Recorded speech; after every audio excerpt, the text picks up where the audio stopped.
दंतेवाड़ा में नक्सली हमले में जवानों की शहादत।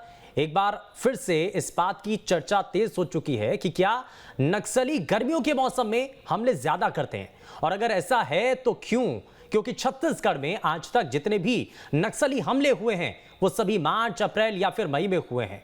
लेकिन ऐसा गर्मियों के समय में नक्सली हमलों के बढ़ने की जो संभावनाएं हैं या घटनाएं जो हैं वो क्यों बढ़ती चली जाती हैं, जरा इसी को समझने के लिए एक रिपोर्ट आपको दिखाते हैं।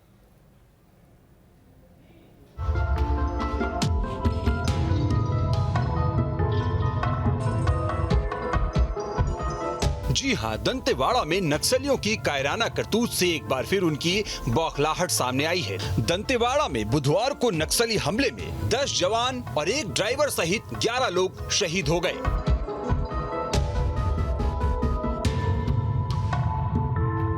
हमला दंतेवाड़ा जिले के अरनपुर थाना क्षेत्र में अरनपुर समेली मार्ग के बीच हुआ। इस घटना से सुरक्षा और दावों पर तो सवाल उठ ही रहे हैं। सवाल ये भी है कि क्या चुनावी साल में बस्तर में नक्सली अपनी मौजूदगी दर्ज कराने के लिए इस तरह की वारदातों को अंजाम देते हैं। बहरहाल आगे बढ़ने से पहले बस्तर में अब तक हुए बड़े नक्सली हमलों पर नजर डाल लेते हैं। अप्रैल 2010 में ताड़मेटला में 76 जवान शहीद हो गए। 17 मई 2010 को चिंगावरम में जवानों सहित 31 लोग शहीद हो गए। मार्च 2014 में सुकमा के टाहकवाड़ा में 16 जवान शहीद हुए। अप्रैल 2017 में सुकमा के बुरकापाल में 25 जवान शहीद हुए। मार्च 2020 में सुकमा के चिंता गुफा में 17 जवान शहीद हुए। अप्रैल 2021 को बीजापुर के टेकलागुड़ा में 22 जवान शहीद हुए। अगस्त 2021 में ही नारायणपुर बारसूर मार्ग पर 5 जवान शहीद हुए।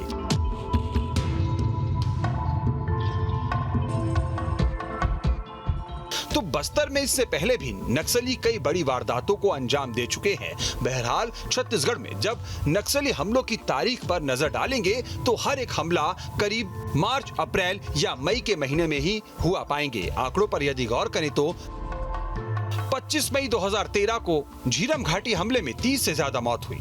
11 मार्च 2014 को झीरम घाटी हमले में 14 जवान शहीद हो गए। 12 अप्रैल 2014 को बस्तर में 5 जवान सहित 14 की मौत हुई।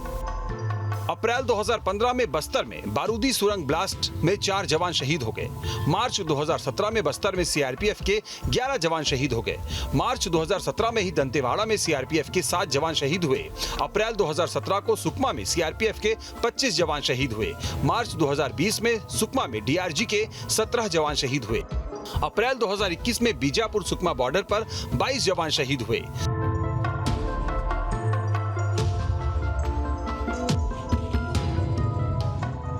तारीख और आंकड़े बता रहे हैं कि गर्मी का मौसम आते ही नक्सली वारदातें बढ़ जाती हैं, क्योंकि छत्तीसगढ़ में अब तक जितने भी बड़े नक्सली हमले हुए हैं वो गर्मी के दिनों में ही हुए हैं। ऐसे में अरनपुर की घटना को लेकर भी सवाल उठना लाजमी है कि जब पिछली घटनाओं का रिकॉर्ड सामने है तो इस बार चूक कहां रह गई, क्योंकि एक के बाद एक ऐसी घटनाएं हर साल हो रही हैं। पिछले 10 सालों में छत्तीसगढ़ में 400 से ज्यादा जवान लाल आतंक की भेंट चढ़ चुके हैं। जानकारी के मुताबिक 2011 में 465 नक्सली हमलों में 80 जवान शहीद हुए। 2012 में 370 हमले हुए, 46 जवान शहीद हुए। 2013 में 355 हमले में 44 जवान शहीद हुए। 2014 में 328 हमले और 60 जवान शहीद। 2015 में 466 हमले और 48 जवान शहीद। 2016 में 395 हमले और 38 जवान शहीद। 2017 में 373 हमले और 60 जवान शहीद। 2018 में 392 हमले और 55 जवान शहीद। 2019 में 263 हमले और 22 जवान शहीद, जबकि 2020 में 315 नक्सली हमले हुए जिसमें 36 जवानों की मौत हुई। जवानों की शहादत की आंकड़े बता रहे हैं कि छत्तीसगढ़ हमारे वीर जवानों के लिए कब्रगाह बनता जा रहा है। ऐसे में बड़ा सवाल ये है कि क्या अब आर पार की लड़ाई का वक्त आ गया है? Team news state.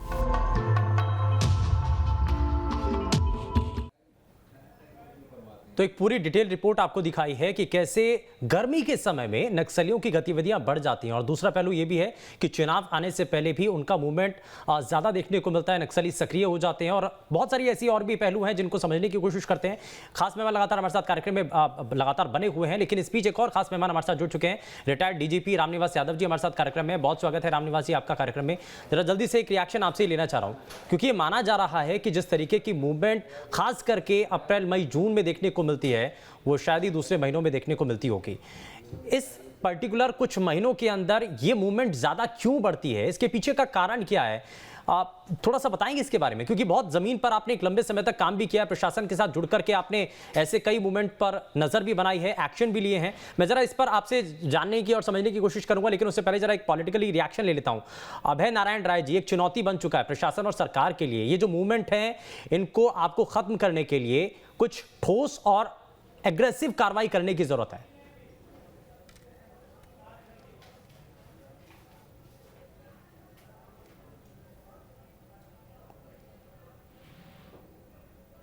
समझ रहा है।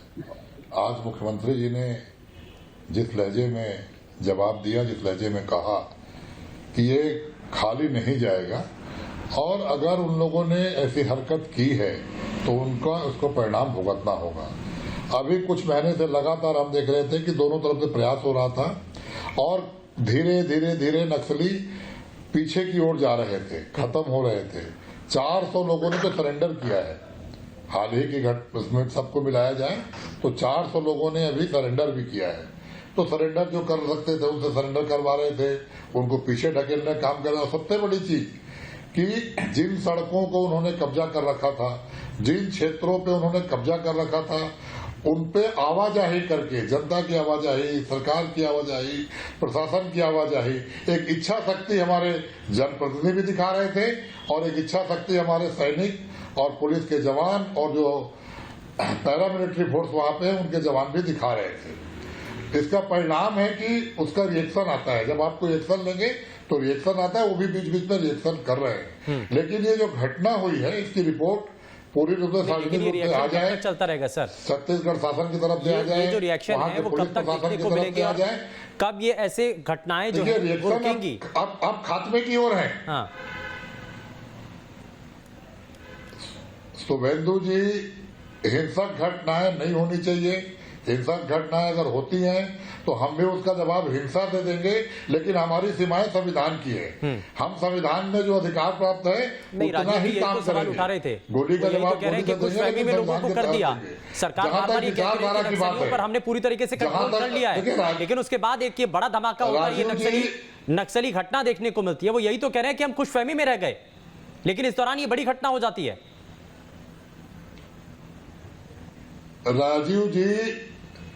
राजीव जी उस पार्टी के नेता हैं जिस पार्टी ने 15 साल तक यहाँ शासन किया है।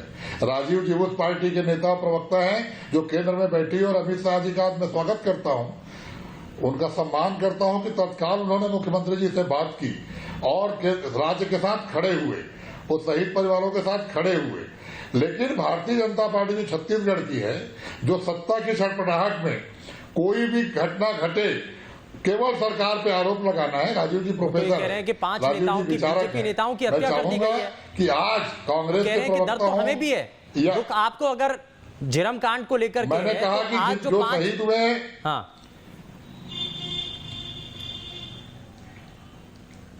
शुभेंदु जी शहीद किसी दल के नहीं है। अगर नक्सली हमले में कोई शहीद हुआ है, वो किसी के भी दल का हो, उससे कोई फर्क नहीं पड़ता। वो राज्य के लिए हुआ, विचारधारा के लिए हुआ और नक्सलियों के खिलाफ था, इसलिए नक्सलियों ने उस पर हमला किया। आप देखिए, हम लोकतंत्र को मानने वाले हैं। अच्छा, एक सवाल उठाया था लोकतंत्र के साथ अविश तिवारी जी ने नक्सल को मानने वाले और आर.के. भार्गव साहब ने एक तरफ इशारा किया था कि ये तो मानना पड़ेगा कि हमसे कहीं चूक हुई है, हमसे कहीं चूक हुई है, इस बात को तो मानना पड़ेगा ना। मैं कह रहा हूं प्रशासन की रिपोर्ट आ जाए, प्राथमिक स्तर पे अभी कुछ भी कहना जल्दबाजी होगी। कोई भी चूक करके अपने जवानों को मौत के मुंह में नहीं भेजेगा। जिनकी भी जवाबदारी होगी कि ये जवान जा रहे हैं, उसके पहले क्या व्यवस्था करनी चाहिए, वो जवाबदार अफसर है। वो कभी ऐसा प्रयास नहीं होगा कि हम अपने जवानों को मौत के मुंह में भेज दें। तो इसलिए चूक अभी कहने का समय नहीं है।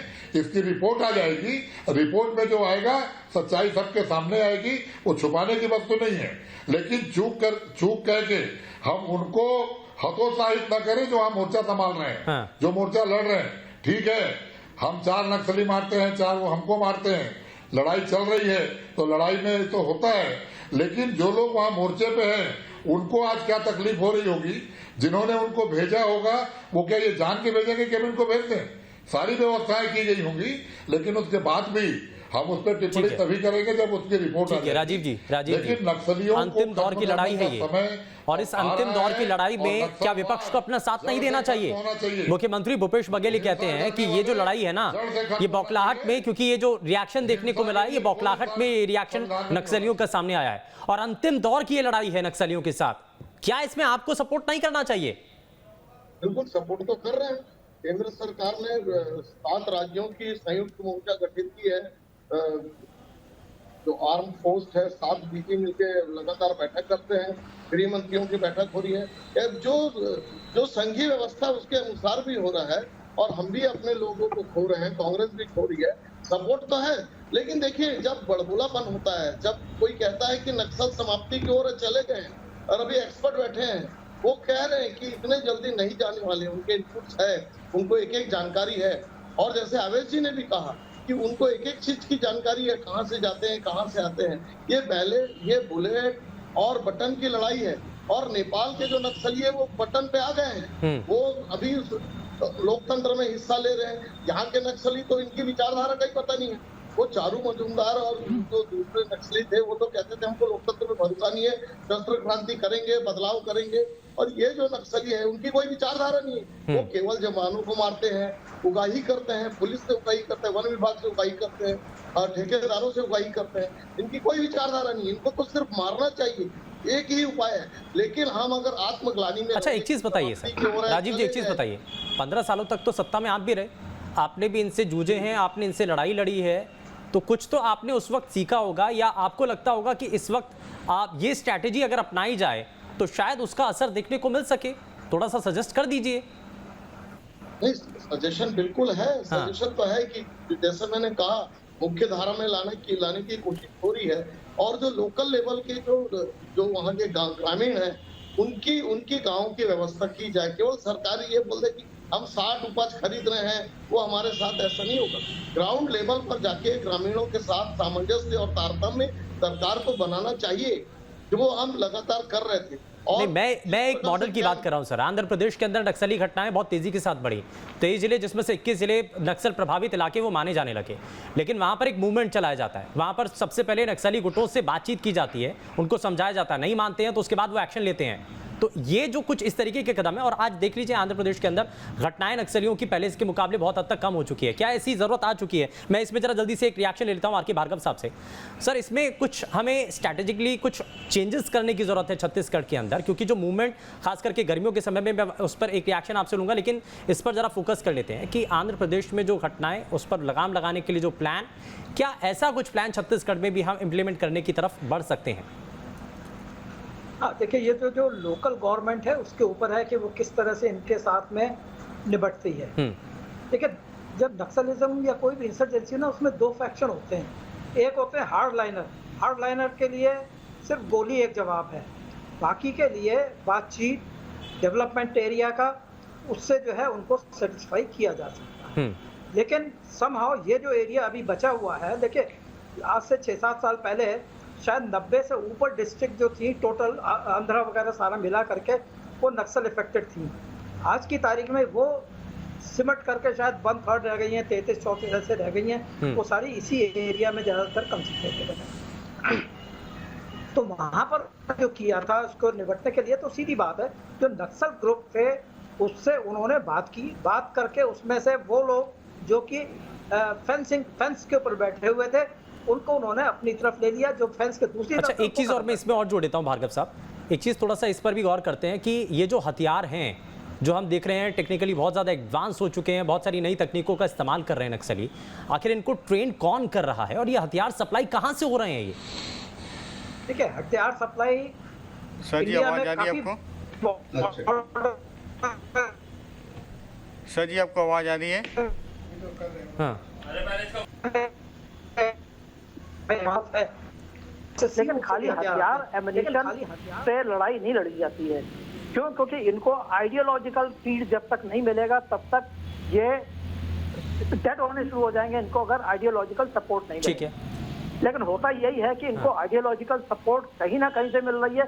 ज्यादातर उसमें लोकल से हम नेपाल को यहाँ बैठ करके हम उसको प्योरली स्क्वायरली उसको ब्लेम नहीं कर सकते। आपको ठीक है, आवाज आ इसलिए रही है? नहीं कि यार वो भी चेक नेपाल करा दीजिएगा। कैसा है कैसा नहीं है, ठीक है। लेकिन हम किसी भी देश के ऊपर इस तरह उंगली नहीं उठाते। हाँ लेकिन सपोर्ट मिल रहा है, ये सच्चाई है। हाँ ठीक है, मैं जरा एक जल्दी से रिएक्शन ले लेता हूँ। आवेश तिवारी जी, चुनाव भी सिर पर है, पॉलिटिकली कैंपेन भी होंगे, अलग अलग पॉलिटिकल पार्टियों के नेता ग्राउंड जीरो पर भी जाने की कोशिश करेंगे, कैंपेन में पहुंचेंगे, लेकिन उससे पहले ये बड़ा हमला, ये संकेत कुछ दे रहा है। और क्या ये बड़ा चैलेंज बन चुका है नेताओं की सुरक्षा को लेकर के भी, आम लोगों की सुरक्षा को लेकर के भी?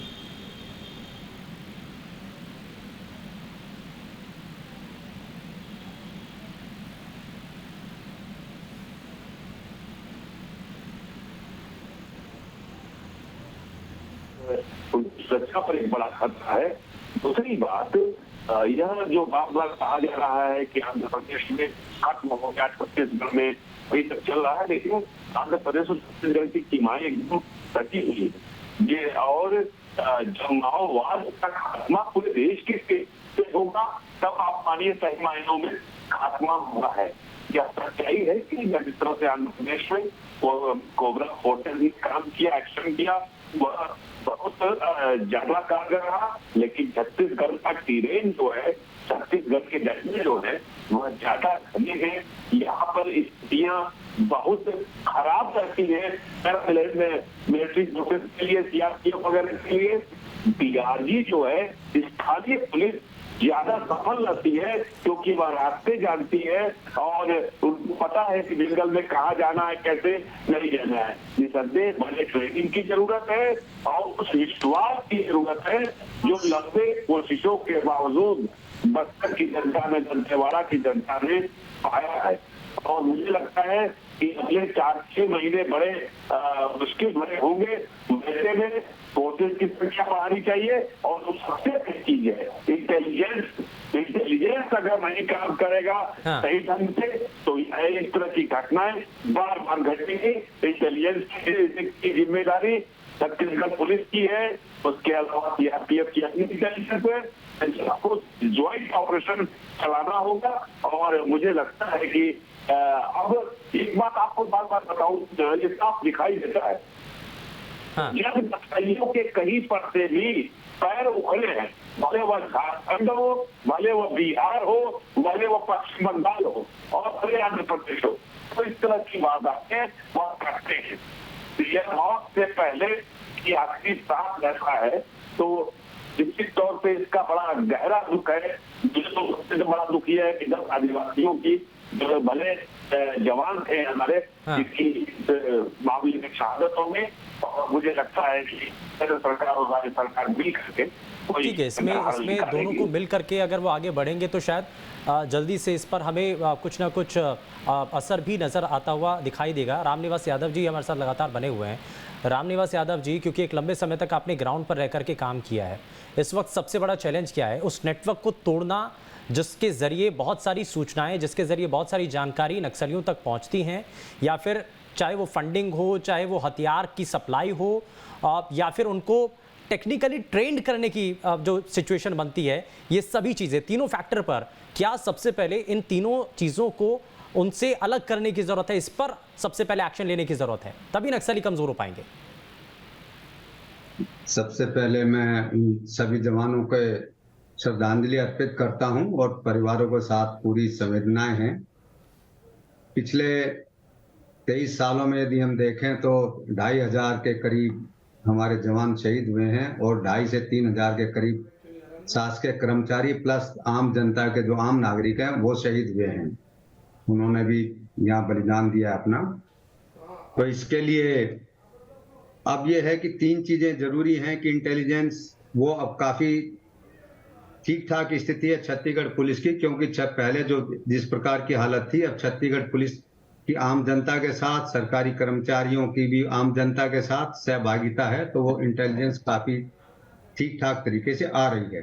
दूसरा ये है कि ट्रेनिंग का तो एक सबसे बड़ा इंपॉर्टेंट रोल है, क्योंकि किसी भी जगह सफलता के लिए ट्रेनिंग अच्छा, एक चीज और, एक घटना का जिक्र भी कर देता हूं सर। 2021 का मामला है, जब ये बताया जाता है, उस वक्त की टीम ये बताती है कि जो डिटेक्टर होते हैं जिसमें पता चलता है कि आईडी यहाँ पर प्लांट किया हुआ है, तो उसमें डिटेक्ट नहीं हो पाता है वो आईडी।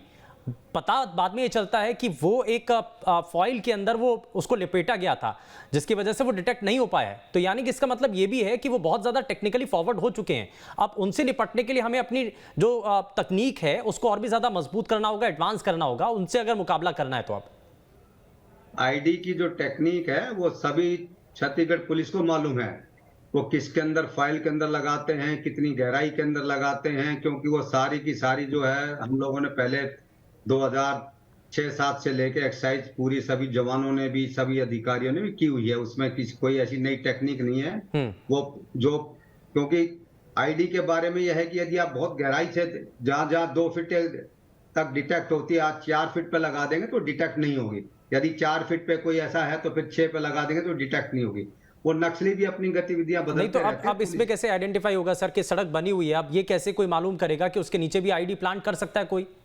वो ह्यूमन इंटेलिजेंस इसमें काम करेगी, क्योंकि जब सड़कें कच्ची थी, जैसे अरनपुर का ही सड़क था, पहले कच्चा रोड था, तो उस समय पहले ही लगाया गया होगा। बाद में संभावना कम होती है, ऐसा भी नहीं कि बाद में नहीं लगा सकते। और नक्सलियों को ये मालूम रहता है कि अगर बाद में लगाएंगे तो पैच बनेगा और उससे कहीं ना कहीं डाउट हो जाएगा कि चलिए यहाँ पर इस जगह पर पैच है, तो कारण क्या है? कारण क्या है? तो पहले नक्सली लगा के वो एक तरीके से छोड़ देते हैं और फिर उसके बाद वो ये मालूम कर लेते हैं कि इस पेड़ के सामने, इस जगह पे, जैसे जो ग्रामीण हमारे भाई बंद रहते हैं, वो एक तरीके से याद। अच्छा, एक चीज और जानना चाह रहा हूं सर कि क्या अभी भी और दूसरी जगहों पर ऐसे ही आईडी प्लांट किए हो सकते हैं? बहुत संभावनाएं हैं, क्योंकि ऐसा नहीं कह सकते, बहुत काफी जगह पे आईडी की संभावना है। जैसे कोई ब्रिज होता है उसके नजदीक भी संभावना बनी रहती है, कोई मोड़ रहता है उसके नजदीक संभावना बनी रहती है। वो छत्तीसगढ़ पुलिस भी जानती है इन सब चीजों को, क्योंकि ऐसा नहीं है कि उनके बारे में उनको भी काफी जानकारी है। और तो वहां भी अभी संभावना बनी हुई है और इसमें बहुत ज्यादा एक्सपेरिमेंट किए हुए हैं, तो इसलिए, लेकिन ये दुखद घटना है। लेकिन छत्तीसगढ़ पुलिस, जैसे ये पहले भी मैंने ये निवेदन किया था कि वहां पे वो कोई कोशिश करते हैं। चलिए ठीक है, यानी कि ये बड़ा महत्वपूर्ण पहलू है कि आने वाले समय में भी दूसरे आईडी प्लांट हो सकते हैं। इस बात को ध्यान में रखते हुए सतर्कता बरतने की जरूरत है। बहुत शुक्रिया सभी खास मेहमानों का कार्यक्रम में शामिल होने के लिए। लेकिन